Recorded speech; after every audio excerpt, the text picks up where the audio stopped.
그 메디치 가문이라고요. 이 15세기부터 17세기에 이르기까지 이탈리아의 피렌체를 지배했던 가문이 있습니다. 그 내용을 살펴보면 살펴볼수록 뭐 믿겨지지 않을 정도로 엄청난 영향력을 행사한 가문인데요. 그래서 이제 보통 이 메디치 가문을 소개하는 글을 보면은 뭐 이런 식입니다. 이 가문은 당시 세계 최고 부자 가문이 되었고 교황을 2명이나 배출했으며 레오나르도 다빈치, 미켈란젤로, 갈릴레오 등 수많은 인물을 키워낸 가문이다. 뭐 이런 식으로 소개하기도 하고요. 또 그런가 하면은 또 이런 식의 소개도 있습니다. 이 가문은 중세의 낡은 시스템을 마감하고 르네상스라는 새로운 시대를 여는데 주역 역할을 했다. 이 가문은 무려 350년이라는 긴 세월 동안 르네상스와 예술에 이바지한 가문이었다. 그러니까 이 두 갈래로 뭐 엄청난 가문인데요. 뭐 그냥 뭐 어마어마한 인물들이 여기서 다 배출이 됐다. 그리고 또 한 가지 이 가문이 가진 놀라운 점은 이 한 가문에서 거대한 중세의 낡은 시스템을 마감하고 르네상스 시대를 여는데 주역 역할을 했다. 그러니까 굉장히 큰 영향력을 행사했다. 이제 이런 식으로 강조를 하는데요. 그런데 사실 저는 제가 이제 이 메디치 가문에 대해서 관심을 갖게 된 데는 이 포인트가 좀 다른 데 있습니다. 이 사람의 마음을 얻는 법, 이런 제목의 책이 있는데요. 이 책의 부제가 350년 동안 세상을 지배한 메디치 이야기, 이렇게 되어 있습니다. 그래서 제가 이 책의 제목과 부제를 가지고 제 관심사로 이것들을 이렇게 엮어봤는데 뭐 이런 식으로 결론을 맺을 수 있습니다. 메디치 가문이 무려 350년 동안 세상을 지배할 수 있었던 것은 사람의 마음을 얻었기 때문이다. 실제적으로 이 책 소개글에도 보면은 똑같은 내용이 나옵니다. 사람의 마음을 얻는 자, 모든 것을 얻는다. 제가 이제 이 메디치 가문에 대해서 이런 생각을 하면서 요즘에 이제 좀 공부를 하고 있는데요. 왜 제가 이 메디치 가문에 대해서 관심을 갖게 됐냐 하니까 이 사람의 마음을 얻는 자, 모든 걸 얻는다. 이 정신이야말로 예수님께서 우리에게 가르쳐 주시는 기독교의 핵심 정신이라고 할 수 있지 않습니까? 그래서 이제 이 메디치 가문에 대하여 책을 읽어보고 또 자료도 찾아보고 해보니까요, 이 사람의 마음을 얻는 법이라는 책에서 저자가 이 메디치 가문의 실질적인 창업자입니다. 이름이 좀 길어요. 조반니 디 비치 데 메디치. 그래서 제가 이 수능 시험에 이런 거 나오면 진짜 힘들겠다. 이름이 막 외울 수가 없이 긴데요. 이제 이 메디치 가문의 창업자인 이분이 이제 어떤 그 철학을 가지고 그렇게 엄청난 가문을 그렇게 만들게 됐나. 이게 저자가요, 그 사자성어 2가지로 이분의 철학을 요약을 해놓았는데 굉장히 동의가 되더라고요. 하나는 뭐냐, 이 메디치 가문이 갖고 있던 그 가훈, 그 신조가 유약겸하라는 사자성어로 요약된다. 유약겸하가 뭐냐 하니까 약하고 부드러우며 겸손하여 자기를 낮추다. 이게 유약겸하예요. 그래서 이제 이 가문에서 갖고 있는 신조가 뭐냐면은 너의 유능함을 드러내지 마라. 너의 유능함을 드러내지 말고 뒤로 감추어라. 온화해야 된다. 몸을 낮추어야 된다. 조용히 처신해라. 뭐 이런 게 이제 이 가문에서 굉장히 강조되는 그 포인트인데, 이것도 예수님의 낮아짐의 정신하고 부합된다는 생각을 제가 해봤고요. 그런가 하면 또 하나 이 메디치 가문이 갖고 있던 두 번째 신조가 뭐냐 하니까 사자성어로 여민동락의 정신이라는 겁니다. 여민동락이란 이 백성들과 더불어 즐거움을 함께 한다. 이게 여민동락이거든요. 그래서 이제 이 메디치 가문이 갖고 있던 정신 중에는 이제 이 보통 사람들의 눈높이에다가 시선을 맞추어야 된다. 또 피렌체 시민들이 뭘 좋아하는지를 살펴서 그들이 좋아하는 것을 해야 되고 그들이 싫어하는 것은 추진하면 안 된다. 이게 이제 이 메디치 가문이 갖고 있는 기업 경영의 원칙이라는 겁니다. 이런 면에서 이제 이 메디치 가문이 갖고 있는 그 기업 경영의 대원칙은 이제 옳은 일을 하는 것, 옳은 일을 해야 된다는데, 이들이 주장하는 옳은 일이란 게 바로 이 언제나 대중이 진심으로 원하는 것, 그들에게 필요한 것, 이거를 이제 해야 된다. 그래서 이제 이 경영 원칙이, 사업을 하는 경영 원칙이 이제 이게 메디치 이 가문들이 갖고 있는 그 중심이 뭐냐면은 이 사람들에게 유익한 거, 사람들이 필요로 하는 거라면 이게 손해를 보더라도 이것들을 사업에 추진해야 되고, 그리고 또 반대로 이렇게 하면은 이제 이 수입이 많이 생기는 어떤 뭐가 있다 하더라도 이것이 이제 그 사람들에게 이게 별로 유익하지 않은, 사람들이 원하지 않는 거라면 과감하게 포기했다. 그 제가 이제 이런 내용들을 쭉 살펴보면서 이게 이제 뭐 사람들한테 아부하자는 게 아니라 정말 이게 그 여민 동락의 정신이구나. 이게 함께 즐거움을, 함께 기쁨을 나누는 거. 그 저는 이제 이 내용을 가지고 쭉 그 공부를 하면 할수록 계속 한 장면이 이 머릿속에서 계속 지워지지가 않는 겁니다. 그게 어떤 장면인가 하니까 마가복음 3장에 나오는 안식일에 예수님께서 손마른 장애인을 고쳐주시는 그 장면이에요. 그 흐름 다 아시잖아요. 지금 이제 바리새인들이 이제 예수님이 이제 안식일에 이 그 손마른 장애인을 고쳐주는 즉시 이제 이 주님을 고발하려고 두 눈 부릅뜨고 지켜보고 있는 상황이에요. 예수님은 그 상황을 뻔히 아시면서도 그 손마른 장애인을 고쳐주실 수밖에 없는 주님이 가지셨던 정신, 그래서 이제 손마른 장애인을 고쳐주시고는 그 감시하고 있던 바리새인들에게 이런 말씀을 하시잖아요. 마가복음 3장 4절, 그들에게 이르시되 안식일에 선을 행하는 것과 악을 행하는 것, 그 다음 보세요, 생명을 구하는 것과 죽이는 것 어느 것이 옳으냐. 아까 그 메디치 가문이 사업 기업 경영의 대원칙으로 옳은 일을 하는 거다. 그리고 그들이 생각하는 옳은 일은 이게 사람들이 필요로 하는 것, 그 사람이 유익한 것, 이게 옳은 일이다. 그 정신하고 너무 부합되는 거 아닙니까? 저는 이런 맥락에서 지난 몇 주간 저의 목회를 돌아보고 한국교회를 돌아보면서 마음이 좀 아팠습니다. 지금 모든 분들이 다 알고 계시지만 기독교가 지금 위기라 그러잖아요. 왜 위기입니까? 사람들이 외면을 해요. 기독교에 대해서 매력을 못 느낍니다. 그 중에서 젊은이들이 더 민감하게 반응합니다. 기독교는 매력이 하나도 없다. 왜 이렇게 됐느냐? 저는 그 첫 출발이 예수님의 이 정신을 놓친 거거든요. 예수님의 근본 정신이 뭐였습니까? 이게 사람을 살리는 것, 사람을 옳은 길로 인도하는 것, 그 사람의 관심을 가지는 것, 이게 기독교의 핵심이거든요. 한국 교회가 70년대 갑자기 이제 막 이제 성장을 하면서 거기에서 굉장히 그 독소가 함께 들어왔다고 저는 생각을 합니다. 처음에는 뭐 그런 나쁜 의도로 그랬겠습니까만 막 이제 사람들이 몰려드니까 이 숫자가 중요해지는 거예요.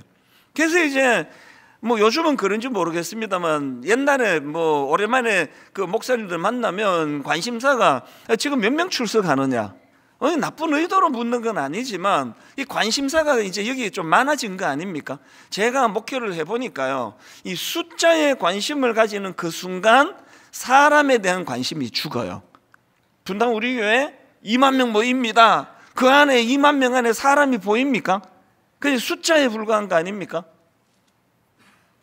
오늘 교회가 바로 이 사람에게 관심을 갖고 계시던, 사람을 살리는 일에 모든 걸 거시고, 그게 안식일이라 할지라도, 그래서 이것 때문에 고발당한다 할지라도 그 손마른 장애인의 아픔을 외면할 수 없었던 것은 바로 이게 사람에게 관심을 갖고 계셨던 예수님의 그 중심인데요. 어느 순간에 이게 사람이 별로 중요해지지 않고 사람 숫자가 중요하고, 그 숫자를 담을 수 있는 큰 건물이 중요하고 규모가 중요하고, 이렇게 돼 가면은 이제 사람은 그 규모를 채우기 위해 동원된 도구에 불과해지는 거거든요.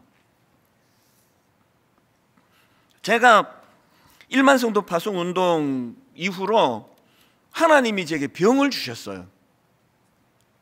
이게 그냥 뭐 멋지게 잘 이루어졌다, 29교회가 독립을 했다, 자립을 다 하고 있다, 이런 결과가 나와 있지만 저는 여전히 마음이 슬퍼요. 계속 슬픕니다. 왜 슬픈가 하니까 떠나가신 분들을 생각하면서 제가 여러 가지 이 잘못한 게 참 많은 게 자꾸 드러나요. 그게 어쩔 수 없는 상황이었지만 한 사람 한 사람을 소중히 여길 수 있는 상황이 아니었던 목회를 한 거, 그게 제 마음에 굉장히 지금 아픔이 되고 병이 되고 있습니다. 그래서 제가 내년에 분당 우리 교회에 가장 중요한 목회 방향을 이 환대로 잡을 수밖에 없었던 것도 여기에서 출발하는 거거든요. 오늘 본문을 저는 이런 관점으로 살펴볼 수 있다고 생각을 합니다. 자, 오늘 본문 창세기 18장 1절을 보십시오. 예수께서 마므레의 상수리 나무들이 있는 곳에서 아브라함에게 나타나시니라. 날이 뜨거울 때에 그가 장막문에 앉아 있다가, 이제 하나님께서 아브라함에게 나타나셨어요. 이건 이상할 게 하나도 없고 색다를 게 없습니다. 하나님은 늘 사람을 소중히 여기시고 사람에게 임재하셔요. 그 1절은 아무 특이한 게 없는데요, 2절이 굉장히 독특합니다. 하나님이 나타나셨는데 2절을 보십시오. 이제 아브라함이 눈을 들어 본즉 사람 셋이 맞은편에 서 있는지라. 하나님께서 아브라함에게 나타나셨는데 사람의 모습으로 나타나셨어요. 그것도 나그네의 모습으로 나타나셨습니다. 그러니까 이 아브라함 입장에서 지금 무더운 한낮 뜨거운 땡볕 아래에 나그네 세 사람이 나타났기 때문에, 그 중에 한 분이 하나님이시기 때문에 그래서 잘 대접한 게 아니에요. 그 나그네로 변장하고 오신 겁니다. 이 굉장히 독특한 상황이거든요.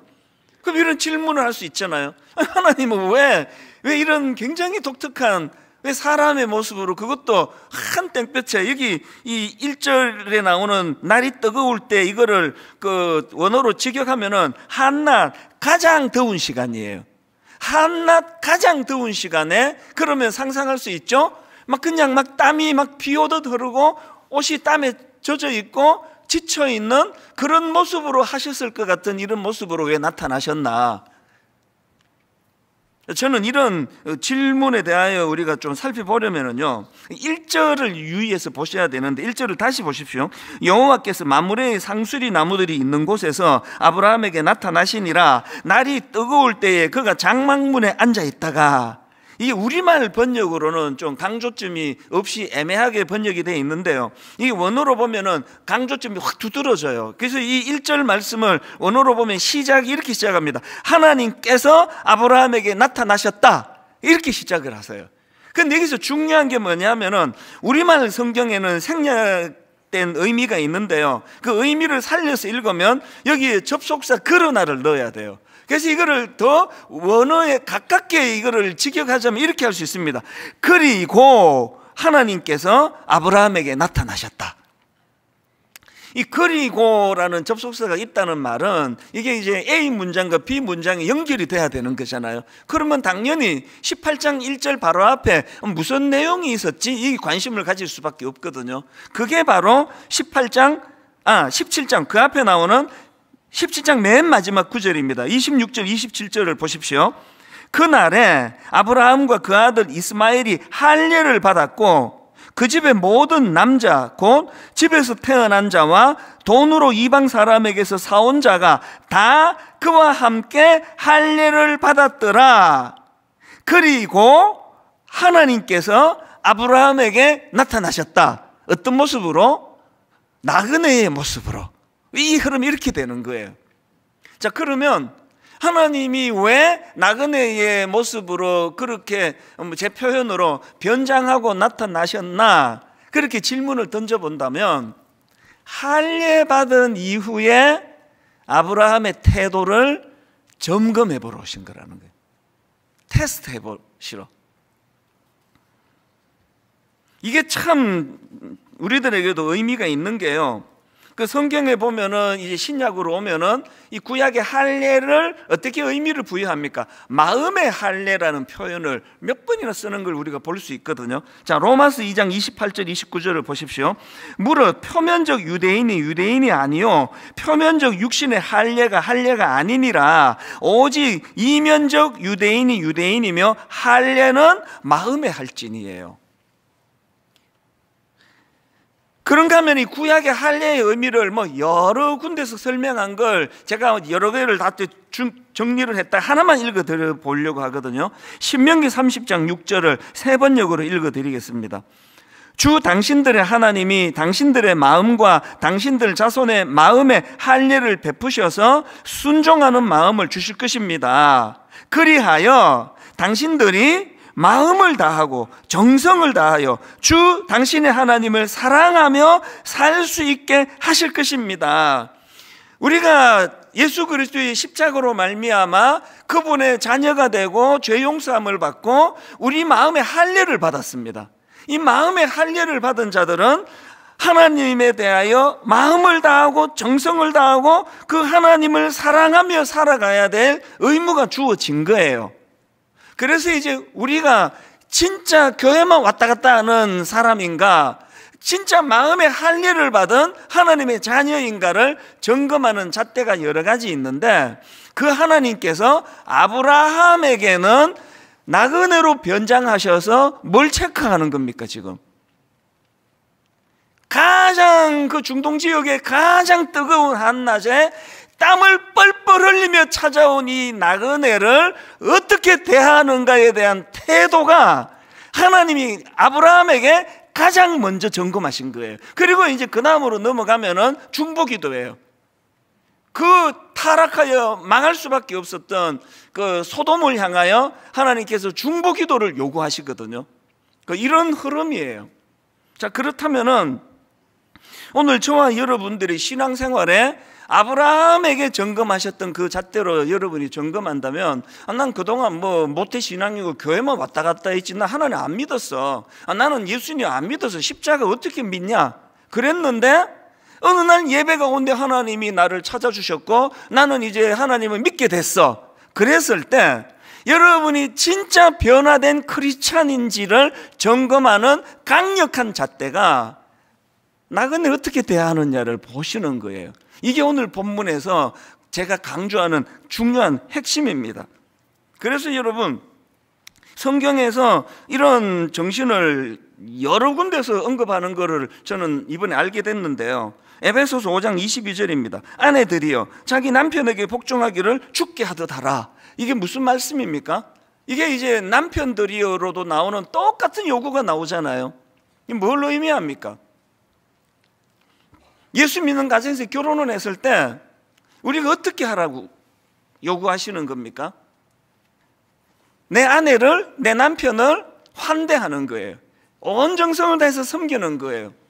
남자가 더 섬겨야 된다, 여자가 더 섬겨야 된다, 이 소리 하지 말고 정말 이 아내가 변장하고 찾아온 예수님일지도 모른다, 이런 정신을 가지고 그렇게 섬기려는 거예요. 사실 제가 이 말씀을 준비하면서 이게 약간의 부작용이랄까요?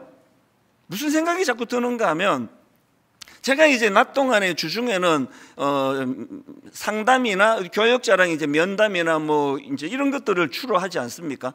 그래서 이제 예를 들면 이제 오후에 이제 2시에 한 팀을 약속을 하고, 또 3시에 또 어떤 분과 약속을 하고, 4시에 어떤 분과 약속을 하고, 어떨 때 5시에 약속을 하고, 이렇게 막 촘촘하게 잡을 때가 있습니다. 매일매일 그런 건 아니지만. 그러면 이제 2시에 이제 어떤 분을 만나서 제가 상담을 하고 나면 그분이 가시면 요 근래 자꾸 이런 생각이 들어요. 혹시 변장하고 하나님이 다녀가신 건가? 그럼 내가 어떻게 상담을 했어야 되지? 내 좀 이게 무성의한 거 아닌가? 이런 생각이 쑥쑥 드는 거예요. 그래서 이제 2시에 하고 3시에 다른 사람하고 4시에 어떤 분 상담하고 5시에 하면은 어떨 때는 피곤해요. 이게 그냥 어떨 때 화장실도 못 가요. 바로 나가고 바로 들어오고 바로 나가시고 바로 들어오시고 이렇게 해야 되다 보니까 막 화장실도 가야 되고 좀 지치고 막 이러면은 또 이제 이렇게 하고 집에 가면은 또 제 아내가 반드시 이렇게 말해요. 오늘 말 많이 했죠. 목소리에서 이제 말 많이 한 게 이게 답도 배인데요. 그래서 제가 이 5시 스케줄은 다음으로 미룰 걸 그랬나? 그러면 요 근래 자꾸 이런 생각이 들어요.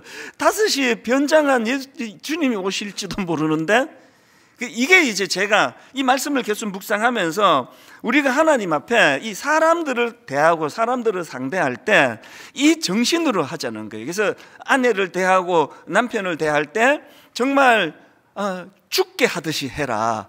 그리고 또 골로새서 3장 23절도 마찬가지입니다. 무슨 일을 하든지 마음을 다하여 죽게 하듯 하고, 그 다음 보세요. 사람에게 하듯 하지 말라.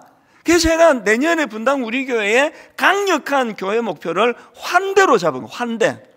우리가 그동안 은혜 받는다 그래서 예배 시간에 막 꽉꽉 모여가지고 막 찬양하고 기도는 많이 했는데, 우리가 이 하나님의 테스트에서는 분당 우리 교회 반드시 저는 이게 실패했을 거라고 생각을 해요. 사람에게 관심을 별로 주지 못하는 상황이었습니다. 그게 또 핑계거리가 됐는데, 이걸 내년에 한번 뛰어넘어 보자는 거예요. 제가 여러분 이번 성탄절을 맞이해서 교회적인 행사 지금 많이 안 하고 있는데 한 가지 꼭 부탁을 드리고 싶어요. 여러분 이번 성탄절 날 전후로 혹은 성탄절 이후에 연말이라 할 때 꼭 주변에 여러분 한 사람이나 한 가정이나 우리 다락방이나 여러분 가정으로 좀 초대하실 수 없을까요? 이번에 한번 이거 실천해 보시면 어떨까요? 그 중에도 좀 소외받는 사람, 좀 세상의 약자, 오늘 본문에 우리 하나님이 변장하고 오신 것 같은 땀을 뻘뻘 흘리는 좀 지쳐 보이는 어떤 약한 사람, 그런 분들을 우리 가정에 한번 좀 초대하시는 일을 한번 해보면 어떨까요? 그게 성탄절의 정신 아닐까요? 앞에서도 말씀드렸지만 저는 사실 일만수도 파송 운동이 이제 성공적으로 잘 이루어졌다 그래서 와서 막 칭찬하고 이런 목사님도 있지만, 저는 일만수도 파송 운동이 잘 이루어진 게 마음에 별로 크게 기쁘지 않아요. 왜냐하면 이 자체가 기쁘지 않다는 게 아니라 오히려 이 일 때문에 내가 겪어야 되는 슬픔이 더 크기 때문이에요. 그렇게 이제 떠나가 버린 분들이 더 기회가 없는데 제가 그분들에게 제대로 섬기고 대접을 잘 했나? 이런 생각을 하면 저 마음이 아파요.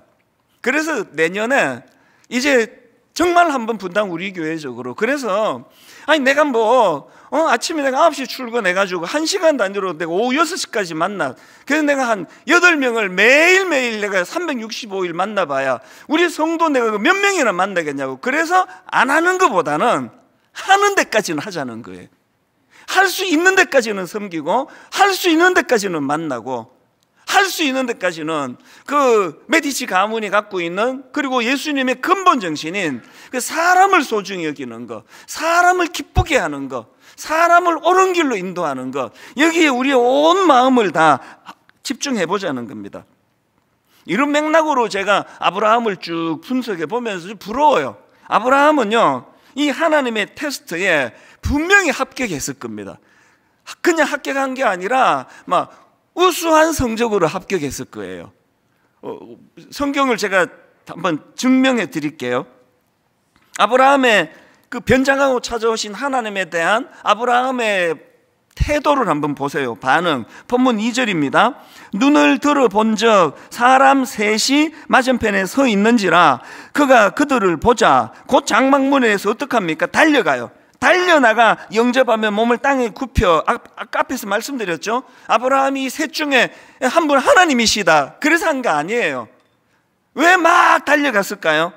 우리 상상할 수 있잖아요.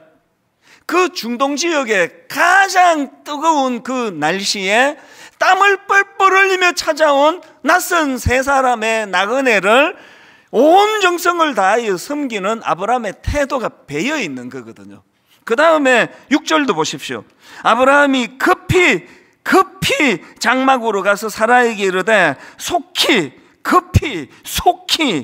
고운 가루 세 스아를 가져다가 반죽하여 떡을 만들라. 그리고 7절 아브라함이 또 가축대 있는 곳으로 달려가서 기름지고 좋은 송아지를 잡아 하인에게 주니 그가 급히 요리한지라. 저는요 내년도에 분당 우리 교회 성도님들이 오늘 본문에 나오는 아브라함이기를 바랍니다. 하나님 잘 섬기는 거 그거 이미 여러분 보여주고 계시고요. 정말 변장하고 오신 하나님을 못 알아본 아브라함이지만 그 땀을 뻘뻘 흘리며 뭔가 지쳐 보이는 그 나그네들에 대하여 정성을 다하여 섬기는 태도, 우리 모두 고백해야 돼요. 한국교회가 이게 좀 부족했습니다. 그래서 세상 사람들이 보면 하여튼 저것들은 입만 살아가지고 말 같고 다 하지 말 같고, 그런 부끄러운 고백을 들었던 게 오늘 한국교회 현실이에요. 이걸 우리가 한번 이제 주님 앞에 이 테스트를 내년에 해보자는 겁니다. 꼭 막 교회 사람들 초대해가지고 대접해라 이거 아닙니다. 내가 만나고 내가 접하는 그게 우리 수고하는 경비 아저씨라 할지라도, 이게 또 우리가 섬겨야 되는 어떤 주변의 어떤 무명의 어떤 대상이라 할지라도, 저는 내년에 분당 우리 교회 목표가, 저는 분당 우리 교회가 환대의 집이 되기를 원합니다. 환대의 집. 누가 이 교회를 찾아오든지 뭐 처음 오든지 창립 때부터 오셨던 분이든지 그런 거 구분 짓지 않고 서로 환영해주고, 예배 드릴 때만 뭐 형제사랑 이런 게 아니라 주차장에서부터 언제든지 넉넉하게 내 뒤에 차를 나보다 먼저 가도록 양보해주는 이런 환대하는 거, 이런 것들이 교회의 문화로 자리 잡게 하는 게 그게 제 꿈이고요. 그런가 하면은 또 분당 우리 교회가 갖고 있는, 지금 추진하고 있는 가평 우리 마을, 이게 지금 허가도 잘 안 되고 생각지도 못한 복병들이 막 계속 나타나서 이게 막 계속씩 늦어져서 이것 때문에 내가 막 병이 생길 지경이었는데 근래에 내 생각을 바꿨습니다. 하나님께서 이 가평 우리 마을 오픈을 계속 늦추어 주심으로 진짜 원하는 일들이 이루어져 가기를 하나님 원하시는데요, 근래에 가평 우리 마을의 방향을 아주 잘 잡았습니다. 여러분, 분당 우리 교회 추진하는 가평 우리 마을은 하나님의 환대가 이루어지는 되기를 그렇게 지금 준비하고 있습니다. 하나님의 환대를 경험하는 것, 그래서 지친 이들의 쉼터로서 준비를 하고 있습니다. 간단하게 제가 가평 우리 마을의 목표를 좀 나눌 테니까요, 이거 여러분 기도 제목으로 삼아 주세요. 저는 이제 가평 우리 마을을 뭐 좀 어설프지만 저 나름대로 이제 여러 가지 목표를 이루기 위해서 100번대, 200번대, 300번대로 그렇게 구분해 봤습니다. 가평 우리 마을에서 100번대는요, 한마디로 말하면 우리 청년들이 잘 쓰는 표현으로 내 돈 내산입니다. 내가 가서 내가 내 돈으로 커피 사 마시고 내가 내 돈으로 숙박하고, 이게 100번대고요. 근데 가평 우리 마을에서 중요한 건 200번대입니다. 200번대가 뭐냐? 이게 이제 너무나 지쳐 있는 분들, 예를 들어서 우리 장애인 부모님들, 특히 우리 장애인 어머니들은 참 더 많은 수고가 필요한 자녀를 하나님이 주셨기 때문에 많이 지쳐 계세요. 그래서 지금 저는 꿈을 꿔요. 가평 우리 마을에 200번대, 이제 지쳐있는 장애인 부모님들을 거기에 어떤 대가도 받지 않습니다. 그분들을 초대해서 가평 우리 마을에서 1박 2일로, 혹은 어떨 때는 좀 더 많은 쉼이 필요한 분들에게는 2박 3일로 극진히 대접하는 프로그램을 준비하고 있습니다. 또 그런가 하면 환대가 필요한 또 그 부부가 계시거든요. 미자리 교회 목사님과 사모님, 제가 참 마음 아픈 이야기를 들었는데요, 미자리 교회 사모님들의 60%인가 70%가 우울증이래요. 그만큼 지쳐 있다는 거거든요. 이분들을 가평 우리 마을에서 계속 이제 어떤 그 프로그램을 우리가 만들어서 다는 못하지만 하여튼 이분들을 일정한 숫자를 초대를 해서 가평 우리 마을에서 쉬게 해드리는 거, 이게 200번대예요. 또 여러분, 또 이 시대에 너무나 지쳐있는 어떤 그룹이 있다, 그거 알려주시면 누구를 망라하고 초대해서 어떤 그 뭐 회비 이런 거 없이 완전히 섬겨드리는 이런 것들이 가평 우리 마을에서 이루어지기를 꿈꾸고 있습니다. 그 다음에 이제 300번대는 제가 이름을 이렇게 줘봤습니다. 공익대요. 가평 우리 마을은요, 일반 교회의 수련회 장소로 우리는 빌려주지 않을 거예요. 그런데 100명 미만의 개척교회 수련회 장소로 적합하도록 공간을 그렇게 만들어 놓은 데가 있습니다. 그리고 우리 장애인 학교 수련회, 또 교회에 있는 장애인 부서 수련회, 이런 것들을 할 수 있도록 이제 언제든지 그분들에게 이 공간을 빌려줄 수 있도록 300번대로 정리를 했거든요. 이걸 제가 다 설명을 설교 시간에 못 드리니까요. 이제 이번 주 중으로 제가 영상을 지금 만들 계획입니다. 그래서 이제 출발부터 지금까지 모든 과정을 한번 정리를 하고 우리가 꿈꾸는 가평 우리 마을. 그래서 이제 하나님께 이제 기도합니다. 이제 진짜 이제 방향 잡았으니까 하나님 내년에는 오픈 좀 하게 해주세요. 여러분 기도해 주세요. 그래서 내년에 가평 우리 마을은 정말 그 지친 이들이 모여드는 곳, 하나님의 환대가 이루어지는 곳, 이런 공간이 되기를 원하고요. 이런 생각을 제가 하면서 이 본문을 묵상하다가 보니까 이제 내년도 분당 우리 교회 목표가 생겼습니다. 이 본문에서 제가 그 구호를 좀 따왔는데요. 두 가지 새해에 분당 우리 교회 새해에 두 가지 목표가 있습니다. 첫 번째 목표가 이 구호가 막 굉장히 넘치는 한 해가 되기를 바라는데 이게 뭐냐? 나무 아래에서 쉬소서예요. 이 4절에서 따왔습니다. 아브라함이 변장하고 오신 하나님께 나그네인 줄 알고 이렇게 이야기합니다. 4절, 물을 조금 가져오게 하사 당신들의 발을 씻기시고 나무 아래에서 쉬소서. 이거는요 너무 강렬한 그 떼양볕 아래 지쳐있는 육신을 배려해 주는 표현이에요. 그래서 나무 아래에서 쉬소서, 이 지친 몸의 필요를 채워주는 환대라면, 두 번째 우리 교회에서 난무하기를 바라는 구호가 이겁니다. 당신의 마음을 상쾌하게 하신 후에 지나가소서. 5절에서 그대로 따왔습니다.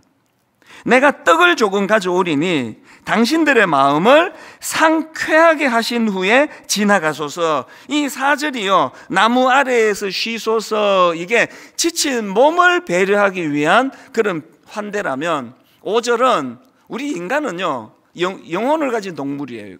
존재예요. 그래서 몸 편하다고 편해지지 않습니다.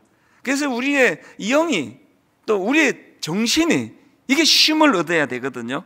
그래서 우리의 마음이 상쾌하게 하신 후에, 이 두 구호가 정말 내년에 우리 인사말처럼 나왔으면 좋겠는데요. 오늘 한번 연습 한번 해보시면 좋겠습니다. 한번 저를 따라 이렇게 먼저 한번 따라해 보세요. 나무 아래에서 쉬소서. 지친 사람들이 교회를 찾아오면 바로 이 나무 아래, 저는 결심한 게 있습니다. 오늘 이후로 예배 시간에 조는 분에 절대 방해하지 않기로 했습니다. 이 제 톤이요, 이게 막 피곤할 때 들으면 좀 신경질 나는 톤이잖아요. 이렇게 날카로워가지고 내가 반성해요.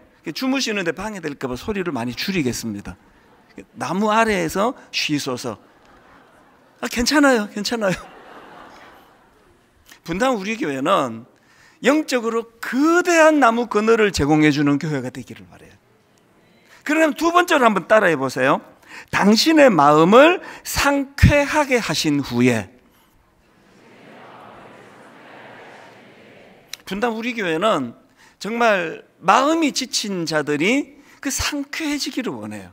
그래서 이 교회에서 온전한 회복이 일어나고, 그리고 힘을 얻는다면 그렇게 또 우리가 세상을 섬기고 이웃을 돕고 또 다른 차원에서 작은 교회들을 섬기고 이렇게 갈 수 있다고 저는 보거든요. 그런 면에서 분당 우리 교회는 내부적으로는 이제 쉼터가 되기를 원하고요, 하나님의 환대가 경험되어지기를. 그래서 내년에는 가정으로 좀 어지간하면 식사 초대하고 차 마시러 가고 교제가 이루어지고, 요즘에 현대인들이 가정을 개방 안 하잖아요. 내년에 진짜 제가 이 캠페인을 할 생각입니다. 그런가 하면 한 가지 더 있습니다. 원래 1만 성도 파수 운동이 잘 이루어졌는데요, 이 정신은 계속 흘러가야 됩니다. 그저 이제 우리 할 일 했고 우리끼리 한번 잘 살아보자, 이거 안 됩니다. 그래서 저는 내년에요, 이미 예고해 드렸잖아요. 이제 11교회를 이제 이미 개척한 교회 중에 조금만 더 후원해 드리면 잘 부흥하게 될 11교회를 지금 진행 중에 있습니다. 그런데요, 이 11교회를 이제 지금 그 선정을 해가는 과정에서 많은 목사님들이 이렇게 이야기를 해요. 목사님, 물질적으로 후원해 주는 것도 고맙지만 우리가 진짜로 필요한 거는 목회 철학을 배우는 겁니다. 교회론을 배우는 겁니다. 세미나 좀 열어주세요. 그래서요, 원래 12월 말에 이제 이거를 선정하기로 결정을 했다가 한 석 달을 미루었습니다. 내년 3월 1일 날, 3월 첫 주일 날 이제 결정하는 걸로 하고, 이번 겨울에 이 목사님들을 초대해서 세미나를 열기로 했습니다. 이분들에게 분당 우리 교회의 노하우를 전수해 드리고 싶은 거예요. 교회론을 가르쳐 드리고 싶고 목회론을 그들에게 지도해 주고 싶은 겁니다. 그리고 이제 3월 첫 주부터 이제 11교회가 발표가 되면은 한 교회당 4억 원을 후원할 계획이에요. 2억 원은 분당 우리 교회에서 후원할 거고요. 나머지 2억 원은 29교회가 이번에 세워지는 과정에서 이제 전체가 한 250억 전후가 들어간 것 같아요. 그래서 이제 그 우리 드림센터를 이제 은행에다가 담보로 맡기고 이제 융자도 없고 그랬는데, 제가 29 목사님들한테 이거 다 갚아라, 반드시 갚아야 된다, 이제 그렇게 막 굉장히 강하게 이야기를 했는데요. 이거를 분당 우리 교회로 갚는 게 아니라 이제 이거를 꿈으로 갚자. 그래서 이제 29교회에 한 250억 들어간 금액을 이제 통장을 하나 만들었습니다. 이제 교회가 자립이 되고 재정이 되면 이 통장으로 우리 교회를 갚는 게 아니라 이 꿈의 통장으로 이것으로 갚아 나갑니다. 그래서 이제 올 한 해에 11교회가 세워지면 분당 우리 교회가 2억 원을 새롭게 부담을 하고 이 통장에서 이제 2억씩 해서 22억이 이제 여기서 이제 출연이 될 거예요. 그리고 이제 우리의 꿈은 지금부터입니다. 내년부터 이제 한국교회에 조금만 후원하면 일어날 수 있는 교회들을 권역별로 섬기기로 했습니다. 그래서 이제 원래 우리가 수도권을 이제 섬기고 있잖아요. 이제 그 다음에 충청도권, 그 다음에 전라도권, 그 다음에 경상도권, 그 다음에 강원도권, 그 다음에 제주도권, 어디가 먼저 할지는 모르겠습니다. 뭐 심지뽑기를 할지. 그래서 이제 1년에 적어도 한 10교회 정도씩 이제 한 4억 정도로 후원할 뿐만 아니라 그들에게 목회 철학을 가르치고 교회를 잘 섬기도록 해서, 여러분 막 가슴이 벅차지 않으세요? 이 작은 이 한 교회가 이제 매년 전국에 있는 교회들, 이제 그 지역에 있는 교회들과 연대하고 29교회랑 연대하고 지금 이미 11교회 선발하는 이 일에는 제가 참 존경하는 여러 목사님들을 만나 우리 일 같이 하자. 그래서 같이 지금 연대하고 있습니다. 표정이 좀 어두운 분이 계신데요. 아이고, 내가 끝난 줄 알았지. 또 하는 거야? 또 할 거예요. 또 해야 돼요. 그런데 여러분, 이게 여러분에게 영향을 나쁘게 미치지 않습니다. 왠지 아십니까? 하나님은요, 정확하신 분이에요. 우리가 지친 이웃을 섬기고 나그네를 섬기는 일을 행하면은 하나님은 그 일이 가능하도록 우리를 먼저 회복시켜 주세요. 우리에게 먼저 힘을 주세요. 내년에 이 모든 꿈들이 이루어지기 위해서 저는요, 정말 우리 하나님께서 로마서 5장 6절 우리가 아직 연약할 때에 기약대로 그리스도께서 경건하지 않은 자를 위하여 죽으셨도다. 로마서 5장 8절 우리가 아직 죄인 되었을 때에 그리스도께서 우리를 위하여 죽으심으로 하나님께서 우리에게 대한 자기의 사랑을 확정하셨느니라. 선행돼서 주신 하나님의 환대, 우리가 아직 죄인 되었을 때, 우리가 하나님과 원수 되었을 때 하나님의 환대를 받을 자격이 하나도 없던 그때에 얼마나 놀라운 사랑으로 우리를 거두어 주시고 환대해 주셨는가를 이 은혜의 감격이 회복되는 한 해가 될 줄로 믿습니다. 이 하나님의 환대가 넘쳐나는 한 해가 되고 난 다음에 우리가 꿈을 꾸는 거예요. 결론을 저는 이렇게 맺기를 원합니다. 우리나라의 메디치 가문과 같은 정신의 부자가 있잖아요. 경주 최부자. 경주 최부자 가문에서 외쳤던 구호를 아시죠? 백리 안에 굶어 죽는 사람이 없게 하라. 감히 분당 우리 교회가 이 꿈을 꾸기 원합니다. 분당 우리 교회 여기 있음으로 말미암아 상징적입니다. 백리 안에 있는 영적으로 굶는 사람, 육적으로 굶는 사람이 없도록 하라는 꿈을 꾸기 원합니다. 하나님은 크신 분인데 왜 우리의 꿈은 이렇게 작았냐고요. 큰 꿈을 꾸면서. 그래서 하나님의 환대를 우리 모두가 먼저 누리면서 내년에 분당 우리 교회는 거대한 나무 그늘이 만들어지는, 모든 성도님들이 환대를 먼저 경험하고 나그네들에게 환대를 실천하는 그런 가슴 벅찬 한 해가 되기를 주님 이름으로 축원합니다. 그래서 우리 함께 꿈을 꾸며 기도해야 되는데요, 이 찬양으로 이 시간 우리가 기도하기 원합니다. 여러분, 다음 주일날 성탄절 헌금은요, 전액 이 꿈에다가 이제 시드머니가 될 겁니다. 다음 주일 우리가 드리는 헌금은 이제 11교회를 세우는 것부터 시작해서, 다시 말씀드립니다, 수도권, 충청도권, 전라도권, 경상도권, 강원도권, 제주도권, 매년 권역을 우리가 로테이션 하면서 그렇게 대한민국 한국교회를 섬기는 교회가 되기 위한 꿈을 꿀 텐데, 다음 주일 성탄헌금은 그 시드머니가 마련되는 시간이 될 것입니다. 한 주간 기도하면서 꿈꾸시기를 원합니다.